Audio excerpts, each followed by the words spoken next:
আসসালামু আলাইকুম এভরিওয়ান। একবার ভেবে দেখুন, আপনি এমন একটা দেশে বসবাস করতেছেন যে জায়গায় আপনি কি পড়বেন, আপনি কি করছেন, আপনি কি করবেন এবং আপনার সব কিছু আপনার দেশের ডিক্টেটর নির্ধারণ করছে। আপনার চুলের কাটিং থেকে শুরু করে ড্রেস আপ কালেকশন পর্যন্ত, আপনার ইন্টারনেটে পোস্ট থেকে শুরু করে শিক্ষা ব্যবস্থা পর্যন্ত সব কিছুই আপনার দেশের ডিক্টেটর নির্ধারণ করে। এমন একটা দেশ যেখানে দাদা কোনো অপরাধ করলে সেটার শাস্তি তার নাতি পর্যন্ত পৌঁছায়। আজকে আমরা কথা বলবো পৃথিবীর সব থেকে বড় ডিক্টেটরদের মধ্যে একজন কিম জং উনের কথা।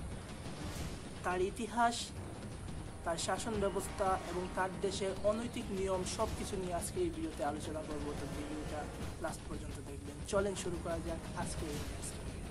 কিম জং উন জন্ম নেন 1984 সালে এই জায়গায় স্পেলিং আমি পারতেছি না, সো আপনারা অবশ্যই কমেন্টে জানিয়ে দেবেন।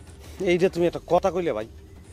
তিনি কোরিয়ার প্রতিষ্ঠাতা কিম ইল জন এর নাতি, কিম ইল সান এর নাতি এবং কিম জং ইল এর ছোট ছেলে। 2011 সালে তার বাবার মৃত্যুর পরে মাত্র 27 বছর বয়সে সে ক্ষমতায় বসে।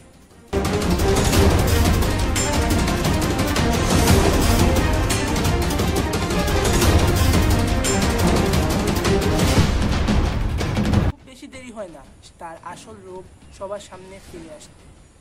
সেও প্রমাণ করে দেয় যে সে তার পূর্বসূরীদের মতোই ডিক্টেটর এবং একনায়কতন্ত্রে বিশ্বাসী।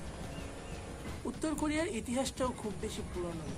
1945 সালে জাপানের হাত থেকে মুক্তি পাওয়ার পরে কোরিয়া দুইটি ভাগে ভাগ হয়। একটা হচ্ছে দক্ষিণ কোরিয়া এবং অন্যটি উত্তর কোরিয়া। দক্ষিণ কোরিয়া আজকের সময়ে দাঁড়িয়ে পৃথিবীর উন্নয়নশীল দেশের কাতারে চলে গেছে, কিন্তু উত্তর কোরিয়া আজও পিছিয়ে আছে তাদের এই সস্তা এবং খুবই নিষ্ঠুর। 1950 সালে শুরু হয় কোরিয়ান যুদ্ধ, যা 3 বছর চলার পরে যুদ্ধবিরতি ঘোষণা করা হয় এবং আজ পর্যন্ত সেই যুদ্ধ শেষ হয়। যুদ্ধ শেষ হওয়ার পরে কিম ইল সন তার পুরো দেশকে নিজের কন্ট্রোলে নিয়ে আসে এবং এই পুরো দেশে ডিক্টেটরশিপ প্রতিষ্ঠা করে। উত্তর কোরিয়ার মানুষ তখন থেকেই নিজেদের জিনিসপত্র, চিন্তাভাবনা এমনকি নিজেদের লাইফস্টাইল কখনোই নিজেদের মতো করে চালাতে দাঁড়িয়ে কিম জং উন তার দাদার পথে হাঁটতেছে। উত্তর কোরিয়ার কিছু আজব এবং অনৈতিক নিয়ম সম্পর্কে জানা যায়। তার দেশে 15টি হেয়ার কাট ছাড়া ছেলেরা কোনো ধরনের হেয়ার কাট করতে পারে না। How funny right?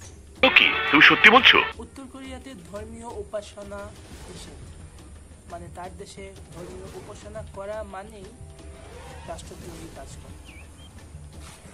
উত্তর কোরিয়াতে বিদেশি মুভি, গান এমনকি সকল ধরনের কালচার ব্যান করা।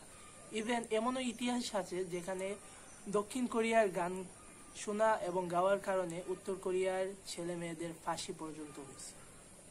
আমি ভিডিওর শুরুতে বলেছিলাম যে এটা এমন একটা দেশ যেখানে দাদা কোনো অপরাধ করলে তার শাস্তি তার নাতি পর্যন্ত পৌঁছায়। এটাকে বলে 3 প্রজন্ম শাস্তি নীতি, যেটা উত্তর কোরিয়ার রাষ্ট্রের এই মানুষটা খুব ভালোভাবেই পালন করে।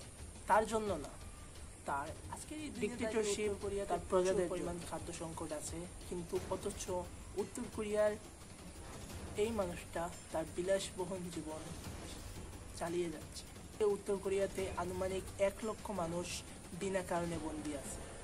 এই দেশে একটি ছোট্ট অপরাধের জন্য তাদেরকে অনেক বড় শাস্তি দেওয়া হয়। ইভেন একটা খুবই সাধারণ কাজের জন্য তাদের মৃত্যুদণ্ড পেতে হয়। আন্তর্জাতিক বাজারে কিম জং উন এর সবথেকে বড় অপরাধ হচ্ছে নিষেধাজ্ঞা থাকার পরেও বিনা কারণে পারমাণবিক অস্ত্র চালানো। কোরিয়া একটি দেশ নয়, বরং এটি একটি জীবন্ত কারাগার, যেখানে একটি পরিবার পুরো দেশের মানুষকে নিজেদের গোলাম বানিয়ে রেখেছে এবং তাদের দিয়ে অমানবিক কাজ করাচ্ছে।